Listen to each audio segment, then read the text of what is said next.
तो इस वीडियो में हम डिस्कस करेंगे फीमेल इनफर्टिलिटी के बारे में। फीमेल में इनफर्टिलिटी किन कारणों से होती है? तो इसमें जो कारण होते हैं वो 4 होते हैं। पहली बात यह है कि फीमेल में इनफर्टिलिटी होती क्यों है? होती इसलिए है कि स्पर्म का ओवम तक ना पहुंच पाना, ओवम का स्पर्म से फ्यूज़न ना होने के कारण एम्ब्रियो ना बनना। ये तो आपको पता ही है कि ओवम बनता कहाँ पर है और उस स्पर्म कैसे जाता है वहाँ पर, कब जाता है, कैसे फ्यूज़न होता है, कैसे उसके अंदर एम्ब्रियो डेवलपमेंट शुरू होता है, उसके बाद फिर वापस यूट्रस में कैसे आता है। तो ये पूरी प्रोसेस होती है जो कि प्रेगनेंसी के लिए या कंसीव करने के लिए ज़रूरी होती है। लेकिन अगर इसमें कोई रुकावट आएगी तो वो कहलाती है इनफर्टिलिटी। अब फीमेल इनफर्टिलिटी के जो 4 कारण होते हैं उसमें पहला कारण होता है, वो होता है 4 फैक्टर्स होते हैं या कारण होते हैं, आप कुछ भी कह सकते हैं। पहला होता है ओव्यूलेटरी फैक्टर। इसकी वजह क्या होती है कि इसकी वजह से ओव्यूलेशन अफेक्ट होता है। ओव्यूलेशन या तो बनता नहीं है या डिफेक्टिव बनता है या कोई भी उसके अंदर प्रॉब्लम हो सकती है, जिसकी वजह से ओवम अगर डिफेक्टिव बनेगा तो एम्ब्रियो नहीं बनेगा और फ्यूज़न नहीं होगा, कुछ भी हो सकता है। वो बहुत आगे फैक्टर्स हैं, हम यहाँ केवल इतना पढ़ेंगे कि ओव्यूलेशन अफेक्ट होता है, उसमें डिफेक्टिव भी हो सकता है, कोई भी हो सकता है। दूसरा जो कारण होता है वो होता है ट्यूबल फैक्टर। ट्यूबल फैक्टर में कोई भी ट्यूब की वजह से जो इनफर्टिलिटी होती है, लेफ़्ट और राइट दोनों या दोनों में से कोई एक ट्यूब अगर ब्लॉकेज है या ट्यूब में कोई रुकावट है या कोई सेप्टम बना हुआ है उसके अंदर, तो उसमें क्या होगा, स्पर्म ओवरी तक नहीं पहुंच पाएगा, ओवम तक नहीं पहुंच पाएगा और ओवम वापस फिर एम्ब्रियो बन के वापस इसमें नहीं आ पाएगा। तो ये जो रुकावट होती है इसके जो होते हैं ये ट्यूबल फैक्टर्स होते हैं। फिर इसके बाद आता है यूट्राइन फैक्टर। यूट्राइन फैक्टर में क्या होता है कि इसके अंदर ये होता है कि डिफेक्टिव इम्प्लांटेशन। कहीं हो सकता है कि पहला फैक्टर ना हो, दूसरा फैक्टर ना हो, तीसरे फैक्टर में अगर क्या होता है कि अगर यहाँ पर इम्प्लांट प्रॉपर नहीं हुआ, एम्ब्रियो जब आता है मॉडुला ब्लास्टुला की स्टेज में आता है, आने के बाद में यहाँ पर किसी भी जगह आके इम्प्लांट हो जाता है। इम्प्लांट्स मतलब ये होता है कि वहाँ पर वो आके चिपक जाता है यूट्राइन वॉल पे। अब वॉल पे जब चिपकता है तो वहाँ से उसके अंदर से प्लेसेंटा रूट्स निकलने लगती हैं। ये प्लेसेंटल जो रूट्स होती हैं, हम रूट्स कह सकते हैं क्योंकि पेड़ के जो पूरा पोषण जो है वो जड़ से मिलता है ना। तो यहाँ भी अब मुझे कहना चाहिए कि प्लेसेंटल रूट्स होती हैं वो धीरे धीरे यूट्रस में घुसने लगती हैं, यूट्राइन जो एंडोमेट्रियम होती है उसमें धीरे धीरे जाने लगती हैं। लेकिन अगर वहाँ कोई डिफेक्ट है तो क्या होगा, वो उसका एक फैक्टर होगा, उसको बोलते हैं यूट्राइन फैक्टर। लास्ट जो मैंने आपको बताया वो होता है एम्ब्रियोलॉजिकल फैक्टर। ये टोटल 4 तरह के फैक्टर्स होते हैं। सबसे पहले हम डिस्कस करेंगे पहले फैक्टर के बारे में, ओव्यूलेटरी फैक्टर के बारे में। इसमें क्या होता है, इसका जो लगभग प्रतिशत होता है लगभग 25% के आसपास होता है टोटल केसेस में। अगर जैसे कोई अगर रिसर्च की जाती है तो उसमें 25% कैसे ऐसे होते हैं जिसके अंदर ओव्यूलेशन डिफेक्टिव होता है। ओव्यूलेशन डिफेक्टिव होता कैसे है या इसके अंदर जो वजह होती हैं वो क्या होती हैं? पहला जो केस होता है वो होता है एमिनोरिया। पीरियड ही नहीं आया। पीरियड नहीं आने के कई वजह हो सकती हैं। हो सकता है कि उसको कोई फिजियोलॉजिकल प्रॉब्लम हो या पैथोलॉजिकल प्रॉब्लम हो, किसी वजह से उसको पीरियड नहीं हो रहे हैं तो ओवम भी नहीं बन रहा है।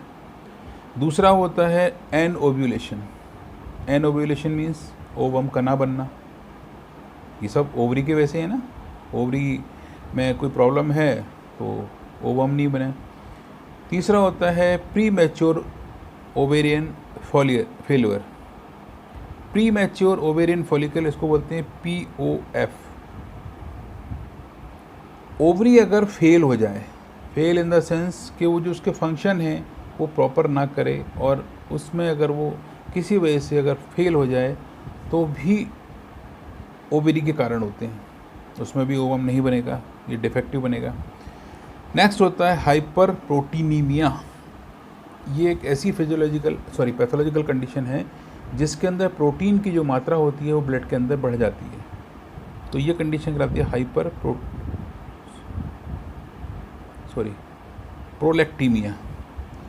प्रोलैक्टिन हार्मोन का जो फंक्शन होता है वो अगर बढ़ जाता है तो उसकी वजह से भी ओवेरियन फंक्शन जो है वो डिस्टर्ब हो जाते हैं। दूसरा होता है हाइपोथायरॉयडिज्म और हाइपरथायरॉयडिज्म। अगर थायराइड के फंक्शन अगर कम हो जाएं तो भी प्रॉब्लम, ज़्यादा हो जाए तो भी प्रॉब्लम, तो भी उसमें ओवरी के फंक्शन जो है वो डिस्टर्ब होते हैं। नेक्स्ट आता है पुअर एग क्वालिटी। ओवम बन रहा है, एग बन रहा है, लेकिन उसकी क्वालिटी जो है वो पुअर है, वो प्रॉपर उसके अंदर फर्टिलाइज नहीं हो रहा है। नेक्स्ट आता है ओबेसिटी। मोटापा भी एक कारण है इसके अंदर, अगर बहुत ज़्यादा ओवरवेट हो तो भी इसमें ओवरी अफेक्ट होती है। नेक्स्ट आता है ओवेरियन सिस्ट। अगर ओवरी में कोई सिस्ट बन जाए तो क्या करती है, वो कॉर्पस लुटियम को बनने से रोकती है, और कॉर्पस अल्बिकेंस भी नहीं बन पाता है, या इसके अलावा जितने भी इसके अंदर जो दूसरी स्टेज होती हैं वो भी इसके अंदर प्रॉपर वर्क नहीं कर पाती हैं, तो इसकी वजह से भी ओवरी का फंक्शन डिस्टर्ब होते हैं। नेक्स्ट आता है ओवेरियन रिजर्व। ओवेरियन रिजर्व में कि ओवरी में कोई ऐसी कॉम्प्लिकेशन हो जाए, हो सकता है कि उसमें कोई ऑपरेशन वगैरह करना पड़े या ट्यूमर वगैरह हो जाए, तो भी उसके अंदर ओवरी में प्रॉब्लम आ सकती है। दूसरा आता है इंसुलिन रेसिस्ट। ये एक डायबिटिक का प्रकार है, एक तरह की डायबिटीज़ होती है जिसके अंदर इंसुलिन वर्क नहीं करती है। इंसुलिन का काम क्या होता है, शुगर को तोड़ना और उसके लेवल को ब्लड में बढ़ने से रोकना, लेकिन जब ये काम इंसुलिन नहीं कर पाता है तो भी ओवरी के फंक्शन जो है वो डिस्टर्ब होते हैं, और उसमें ओवम डिफेक्टिव बनते हैं या ओवम नहीं बनते। फिर इसके बाद आता है पॉलीसिस्टिक ओवेरियन सिंड्रोम, इसको बोलते हैं PSOS, polycystic ovarian syndrome. Polycystic, poly means कई, सिस्टिक मीन्स सिस्ट। ओवरी के अंदर कई सिस्ट बन जाते हैं छोटे छोटे, तो उसकी वजह से ओवरी के जो नॉर्मल फंक्शन होते हैं जिसमें ओवम बनना चाहिए वो नहीं हो पाता है, तो इसकी वजह से ओवरी अपना नॉर्मल फंक्शन नहीं कर पाती है और ओव्यूलेशन नहीं हो पाता है। तो ये होते हैं ये जो ओव्यूलेटरी फैक्टर हुए। दूसरा होता है ट्यूबल फैक्टर। इसका भी प्रतिशत लगभग 25% केस ऐसे होते हैं कि जिनके अंदर ट्यूबल फैक्टर्स पाए जाते हैं, जिसकी वजह से जो फर्टिलाइजेशन वो डिफेक्टिव होता है या ए फर्टिलाइजेशन, या तो होता ही नहीं है, अगर होता है तो डिफेक्टिव होता है। इसमें क्या होता है, पहला उसके अंदर होता है पेल्विक एडिनोसिस। पेल्विक एडिनोसिस मीन्स अगर पेल्विक एरिया में, एब्डोमेन में, लोअर एब्डोमेन में, पेल्विक रीजन में कहीं अगर एडिनोसिस हो जाते हैं, एडिनॉइड्स बन जाते हैं। एडिनॉइड्स एक बिनाइन ट्यूमर होते हैं छोटे छोटे, जो कि मसल्स फाइबर्स में बनते हैं, और उनकी वजह से, बनने की वजह से ट्यूब के अंदर ऑब्स्ट्रक्शन, वो ट्यूब के ऊपर दबाव डालते हैं और वहाँ पर उस ट्यूब को ऑब्स्ट्रक्ट कर देते हैं। उसमें रुकावट की वजह से जो आदान प्रदान होना चाहिए वो नहीं हो पाता है। दूसरा होता है positive chlamydia, positive chlamydia. Positive chlamydia एक ऐसी फंगल स्टेज होती है, एक क्लेमाइडिया एक फंगस होती है। अगर वो फंगल इन्फेक्शन अगर किसी तरीके से, अगर पर वैजाइनल, अगर यूट्रस के थ्रू अगर ट्यूब में चला जाता है, तो फंगस होने की वजह से वहाँ पर एक कॉलोनी बन जाती है। वो कॉलोनी का पता कैसे लगता है? जब हम टेस्ट कराते हैं ना, तब उस समय पता लगता है। अगर वो पॉजिटिव आता है वो टेस्ट, तब हमको उस स्मेयर का टेस्ट किया जाता है, तब हमको समझ में आता है कि इसके अंदर उसकी वजह से कोई ना कोई ऑब्स्ट्रक्शन है इस ट्यूब के अंदर। दूसरा होता है हाइड्रोसेल्पिनिक्स। हाइड्रोसेल्पिनिक्स, SALPINIX। हाइड्रोसेल्पिनिक्स मैंने आपको बताया कि सेल्पिंज इज मतलब रिलेटेड विद द ट्यूब। तो हाइड्रो मीन्स वाटर। अगर किसी वजह से अगर इन ट्यूब में पानी भर गया है, थोड़ा बहुत भी पानी अगर भर गया है, तो उससे भी ऑब्स्ट्रक्शन हो जाता है। तो उसकी वजह से भी ऑब्स्ट्रक्शन होने से स्पर्म आगे नहीं जा पाता है और ओवम वापस नहीं आ पाता है। अगला जो कार्य होता है, कारण है उसके अंदर रिकरेंट सर्वाइकल और वेजाइनल इन्फेक्शन। रिकरेंट, एक बार हो गया कोई बात नहीं, ठीक हो गया, फिर ठीक कराया, फिर हो गया, दूसरी बार, तीसरी बार, बार बार अगर उसको बोलते हैं, उनको बोलते हैं रिकरेंट। ठीक, रिकरेंट सर्वाइकल और वेजाइनल। सर्वाइकल इन्फेक्शन अगर सर्विक्स एरिया में अगर कोई इन्फेक्शन हुआ है तो भी, और वेजाइनल रीजन में हुआ है तो भी, इसका असर ट्यूब पे पड़ता है। ठीक, इसके अलावा एक और फैक्टर इसके अंदर होता है ट्यूब लाइगेशन। ट्यूब लाइगेशन क्या होता है? ट्यूब लाइगेट कब करते हैं? जब हम ट्यूबेक्टोमी करते हैं, जब हम गर्भ निरोधक साधनों का जब यूज़ करते हैं, तो फीमेल के अंदर ट्यूबेक्टोमी करते हैं और मेल के अंदर वासेक्टोमी करते हैं, नसबंदी इसको कहा जाता है।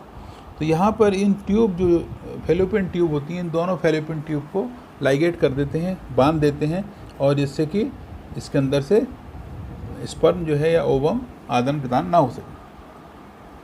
तो अगर ये है तो फिर इसका मतलब भी इसको इनफर्टिलिटी है, और उसको ये भी इसका एक कारण होता है। इसके बाद नेक्स्ट आता है जो फैक्टर है, तीसरा फैक्टर जो आता है वो होता है यूटेराइन फैक्टर। अब इस यूटेराइन फैक्टर में जो परसेंटेज होता है वो 5 से लेकर 12% का होता है। ऐसे जो केसेस होते हैं जो जिनमें यूटेराइन फैक्टर्स होते हैं, वो लगभग उनका प्रतिशत 5 से लेकर 12 तक का रहता है। इनके जो कारण होते हैं वो क्या होते हैं? वो पहला जो कारण होता है एडिनोमायोसिस।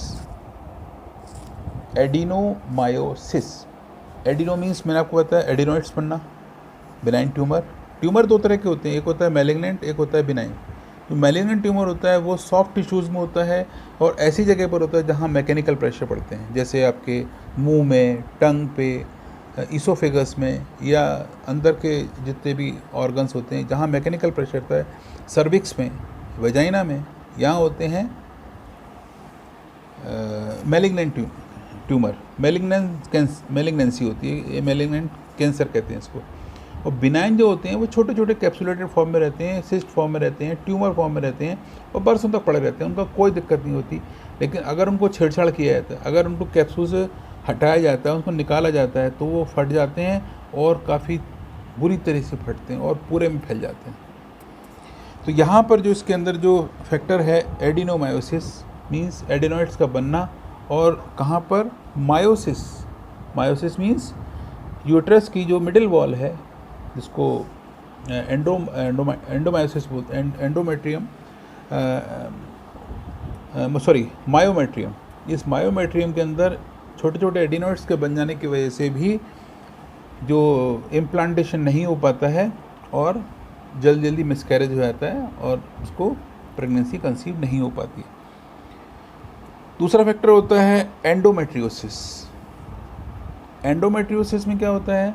जो एंडोमेट्रियम होती है, 3 होती है ना, एक होती है पेरीमेट्रियम जो बाहर होती है, बीच वाली मायोमेट्रियम और अंदर वाली एंडोमेट्रियम। इस एंडोमेट्रियम जो यूट्राइन के अंदर की तरफ होती है, इस बॉल में अगर कोई स्वेलिंग आ जाए, कोई लीजन बन जाए, स्वेलिंग हो, उसको बोलते हैं एंडोमेट्रियोसिस। तो जब स्वेलिंग होगी तो वो एरिया रेडनेस होगी वहाँ पर, और वो घायल कटी फटी होगी, तो वहाँ पर इम्प्लांट नहीं हो सकता। जैसे सपोज़ कीजिए, जैसे अगर कोई सॉइल है, सॉइल में काफ़ी पानी भरा हुआ है, क्या आप उसमें इम्प्लांट कर सकते हैं? पेड़ टिकेगा? नहीं टिकेगा, क्योंकि उसमें ग्रिप नहीं बनती।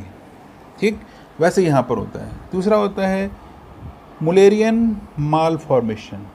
मुलेरियन मालफॉर्मेशन एक साइंटिस्ट के नाम से इसमें बना है मालफॉर्मेशन। मालफॉर्मेशन मीन्स एम्ब्रियो का छोटा सा बना और उसमें डेवलपमेंट नहीं हुआ प्रॉपर, तो ये कंडीशन भी यहाँ पर पाई जाती है, तो भी उसकी वजह से होते हैं। नेक्स्ट होता है यूट्राइन फाइब्रॉइड्स। यूट्रस के अंदर दो कंडीशन होती हैं, एक होते हैं पॉलिप्स बनना, एक होता है फाइब्रॉइड्स बनना। फाइब्रॉइड जो होते हैं, आगे पॉलिप भी आएंगे, यूट्राइन पॉलिप्स। तो पॉलिप्स और यूट्रस में ये फ़र्क, फाइब्रॉइड्स में ये फ़र्क होता है कि फाइब्रॉइड जो बनते हैं वो मायोमेट्रियम में बनते हैं और जो पॉलिप बनते हैं वो एंडोमेट्रियम में बनते हैं। एंडोमेट्रियम में बनते क्या हैं, बन के और लटक जाते हैं। जैसे आपने देखा होगा कि जैसे वो होती है, क्या बोलते हैं उसको, फिग, क्या बोलते हैं उसको, अंजीर। जैसे अंजीर लटकी होती है ना, वैसे ये यूट्राइन वॉल में लटके रहते हैं और अंगूर के गुच्छे की तरह पूरे यूट्रस में फैले रहते हैं। तो ये अगर हो या यूट्राइन फाइब्रॉइड्स हों, फाइब्रॉइड जो होंगे वो मसल्स लेयर के अंदर होंगे और वो फाइब्रोसिस की वजह से बनते हैं। मसल्स में फाइब्रोसिस होने की वजह से ये फाइब्रॉइड्स बनते हैं। तो अगर ये हुआ है तो भी ये भी इसका कारण होता है। फिर इसके बाद जो नेक्स्ट आता है लास्ट, उसको बोलते हैं एम्ब्रियोलॉजिकल फैक्टर्स। एम्ब्रियोलॉजिकल फैक्टर्स में किसी वजह से एम्ब्रियो या तो बना नहीं या डिफेक्टिव बना, वो इसका कारण होता है। इसमें जो कारण होते हैं ये होते हैं, एक मैटरनल और पैटर्नल अल्टरेशन। ये क्या होता है, ये एक ऐसा क्रोमोसोमल डिफेक्ट होता है जो XX, आपको पता है हेप्लॉइड जो क्रोमोसोम होता है, और जब हेप्लॉइड ओवम से मिलता है तो फिर डिप्लॉइड बनता है।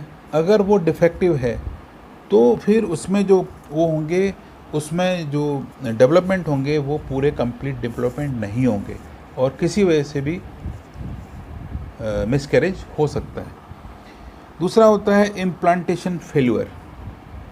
इम्प्लांट हुआ लेकिन वो किसी वजह से, ऊपर के 3 कारणों की वजह से या यूट्राइन फैक्टर की वजह से वो इम्प्लांट प्रॉपर नहीं हुआ, और जैसे छोटा हुआ तो जैसे आपने ज़मीन में पेड़ लगाया और अगर उसकी जड़ें अंदर तक नहीं गई तो हवा चलेगी तो गिर जाएगा। ऐसे यहाँ होता है कि वो इम्प्लांट हुआ लेकिन उसकी जो रूट एम्बेडिंग हुई और जो प्लेसेंटा की जो पकड़ हुई वो अगर कमज़ोर हुई तो जैसे वज़न बढ़ेगा तो अपने आप मिसकैरेज हो जाएगा। इसको बोलते हैं इम्प्लांटेशन फेल्यूर। अगला जो होता है recurrent gestational loss. Gestation means delivery या प्रेगनेंसी कंसीव करना, उसको बोलते हैं गेस्टेशन। रिकरेंट मतलब बार बार अगर मिसकैरेज अगर हो रहा है तो उसमें भी यूट्राइन जो वॉल होती है उसका काफ़ी लॉस होता है, ब्लड का भी काफ़ी लॉस होता है। तो इसकी वजह से अगर बार बार अगर हो रहा है, एम्ब्रियो का डेवलपमेंट प्रॉपर नहीं हो रहा है, तो भी मिसकैरेज बार बार हो सकता है। इसमें ये देखा जाता है दो मिसकैरेज जो होते हैं वो लगभग 2 से 3 बार हो रहा है तो ये मान लिया जाता है कि इसको ये बार बार मिसकैरेज हो जाए, इसको ट्रीटमेंट की ज़रूरत है। अब आते हैं फंक्शन टेस्ट। कौन कौन से ऐसे फंक्शन होते हैं जिसमें ये देखा जाता है कि इसको इनफर्टिलिटी फीमेल को है या नहीं। अब इसमें देखने के लिए करते क्या हैं, जो पहला टेस्ट होता है उसमें देखते हैं ओव्यूलेशन टेस्ट। अब ओव्यूलेशन टेस्ट का कैसे पता लगाएंगे इसको ओव्यूलेशन हो रहा है या नहीं हो रहा है। इसके लिए जो मेंसेस का जो ब्लड होता है उसको एक्यूमुलेट किया जाता है, कलेक्ट किया जाता है और उसमें ये टेस्ट किया जाता है कि ये इसमें ओवम है या नहीं है। अब ये एक टेस्ट से पता नहीं लगता है, इसमें कम से कम 3 से 4 टेस्ट किए जाते हैं। कहने का मतलब ये है कि पहली बार मेंसेस का जो ब्लड लिया उसमें नहीं है, कोई बात नहीं। दूसरे महीने फिर लिया, उसमें देखा उसमें नहीं है, कोई बात नहीं। तीसरी बार फिर देखा, फिर लिया। तो ऐसे ये टेस्ट जो है लगातार 3 बार या 4 बार किए जाते हैं। तब देखते हैं 4 बार में अगर एक बार में भी अगर ओवम नहीं पाया जाता है ब्लड के अंदर, तब ये समझाया जाता है कि इसके अंदर ओवम नहीं बन रहे हैं। तो ये पहला टेस्ट होता है जो सबसे पहले करते हैं नॉर्मली, क्योंकि दूसरे जो टेस्ट होते हैं ना वो थोड़े से महंगे पड़ते हैं और उसके अंदर थोड़ी प्रिकॉशन भी ज़्यादा होती है और उसमें बॉडी के ऊपर हार्मोनल इफेक्ट्स आने की वजह से पहले टेस्ट को थोड़ा सा, ये पहला टेस्ट इसीलिए कर लिया जाता है कि हो सकता है बिना उसके पता लग जाए, ज़रूरत नहीं पड़े वो दवाई देने की। दूसरा जो टेस्ट होता है हार्मोनल स्टडीज़। इसमें क्या होता है, पहला जो करते हैं प्लाज्मा लेवल में पहले FSH और LH का लेवल टेस्ट किया जाता है। कितना होता है ये तो आगे आप पढ़ेंगे। यहाँ पर ये लेवल टेस्ट किया जाता है कि इसका क्या है। दूसरा ऑस्टियोडियोल, जो मैंने आपको बताया था ईस्ट्रोजन का एक सबसे स्ट्रॉन्गेस्ट, जिसमें 90% ईस्ट्रोडियोल का जो पार्ट होता है उसका लेवल चेक किया जाता है। और इसके अलावा प्रोलैक्टिन हार्मोन का फंक्शन लेवल चेक किया जाता है। इन चारों हार्मोन का लेवल चेक करके देखते हैं क्या ये लेवल नॉर्मल है या किसी का कम ज़्यादा अगर होता है तो उसके इंजेक्शन्स ऊपर से दिए जाते हैं, लेकिन चेक किया जाता है। दूसरा क्या किया जाता है इसके अंदर, हार्मोनल स्टडीज़ के अंदर थायराइड के फंक्शन टेस्ट किए जाते हैं। थायराइड में जो TSH जो होता है थायराइड स्टिमुलेटिंग हार्मोन है उसका कैसा है, T3 T4 के फंक्शन कैसे हैं। फिर इसके बाद एड्रीनल ग्लैंड के फंक्शन देखे जाते हैं कि इसमें कोई प्रॉब्लम तो नहीं है। फिर इसके अलावा नॉर्मल जो FSH का जो लेवल होता है अगर देखने के बाद में पिट्यूटरी के डिसऑर्डर देखे जाते हैं कि पिट्यूटरी में कोई डिसऑर्डर्स तो नहीं है। फिर अगला जो टेस्ट होता है वो देखा जाता है, उसको बोलते हैं HSG, हिस्टीरियोसैल्पिंगोग्राफी। ये एक टेस्ट होता है। इसके अंदर क्या होता है, जैसे आपने देखा होगा एक्सरे लेते हैं, ऐसे यहाँ पर एक्सरे में क्या होता है कि एक्सरे जब पेट का एक्सरे लिया जाता है तो एक ओरल एक बेरियम क्लोराइड सॉल्यूशन होता है उसको पिलाया जाता है और पिलाने के बाद में ये देखा जाता है। अब तो नई टेक्नोलॉजी आ गई है, आजकल एंडोस्कोपी कर देते हैं तो उससे पता लग जाता है कि अगर स्टमक में अगर या कोई अल्सर वगैरह होते हैं, ड्यूडेनल अल्सर, पेप्टिक अल्सर, तो पता लग जाते हैं। लेकिन पहले जो एक्सरे टेक्नोलॉजी होती थी उसमें एक बेरियम क्लोराइड सॉल्यूशन को पिलाया जाता था, जिससे कि उसके बाद एक्सरे लिए आते तो जहाँ अगर परफोरेशन होता था या फिर अगर कहीं अल्सर होते तो पता लग जाते थे उसके, क्योंकि ये ओपेक होती है, रेडियो ओपेक होती है ये बेरियम क्लोराइड, तो वो उसमें पता लग जाता था। यहाँ पर क्या होता है कि यहाँ पर एक रेडियो ओपेक एक्वस सॉल्यूशन होता है जिसको पर वेजाइनल सर्विक्स को होल्ड करके इंजेक्शन के थ्रू इसको अंदर इंजेक्ट किया जाता है फीमेल को सुपाइन पोजीशन में लेटा के, सुपाइन पोजीशन में लेटा के और पैरों को जो है फोल्ड के घुटने से फोल्ड कर लिया जाता है। और उसके बाद ये इसमें इस aqua solution radio OPEC aqua solution को इंजेक्ट किया जाता है और उसके बाद में इसको करवट दिला दी जाती है। इस फीमेल जिसका टेस्ट होता है उसको करवट दिला दिया, उसके बाद इसके एक्सरे लिए जाते हैं। अब उस एक्सरे में करवट इसलिए दिला दी जाती है कि अगर सीधा लेटा दिया जाएगा तो ये इसके अंदर जो ट्यूब में ये डाई नहीं जा पाएगी। पहले उसको लेफ़्ट कराया जाता है फिर उसको राइट कराया, जिससे कि ट्यूब में दोनों तरफ ये डाई चली जाए, क्योंकि अगर सीधे लेटा लेंगे तो ये डाई फैलोपियन ट्यूब में नहीं जाएगी। तो उसके बाद इसका एक्सरे लिया जाता है। एक्सरे लेने में ये पता लग जाता है कि ट्यूब खुली हैं या बंद है, क्योंकि अगर ट्यूब खुली है तो कोई बात ही नहीं है, फिर तो नॉर्मल है। फिर इसके बाद होता है जो अगला जो लास्ट होता है, जो मैंने आपको मेल फर्टिलिटी में ही बताया था, यहाँ भी होता है क्रोमोजोमल एनालिसिस। जो वहाँ मैंने आपको बताया था क्रोमोजोमल एनालिसिस, मैंने आपको उसमें बताया था कि उसमें लाइनफेल्टर एक सिंड्रोम होता है, जो लाइनफेल्टर एक साइंटिस्ट ने जो किया था और उसमें क्रोमोजोमल एनालिसिस किया था। यहाँ भी जो किया जाता है उसको बोलते हैं Turner syndrome. Turner TURNER Turner syndrome कहते हैं। और ये डायग्नोस किया जाता है कि इसके अंदर कोई क्रोमोजोमल डिफेक्ट तो नहीं है। अब होता क्या है, जो फैक्टर्स होते हैं फीमेल इनफर्टिलिटी के अंदर, उसमें जो एनोव्यूलेशन का जो के वजह से, ओव्यूलेशन ना होने की वजह से जो कारण होते हैं वो 25% होते हैं। ओवेनिन रिजर्व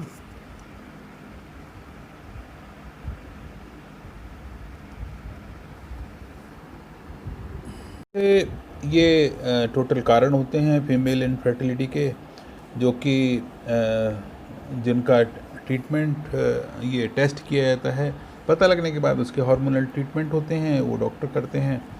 और यहाँ पर बस केवल ये जानना ज़रूरी है कि ये फीमेल में इनफर्टिलिटी किन कारणों से होती है और उसके कारण क्या होते हैं। Thank you.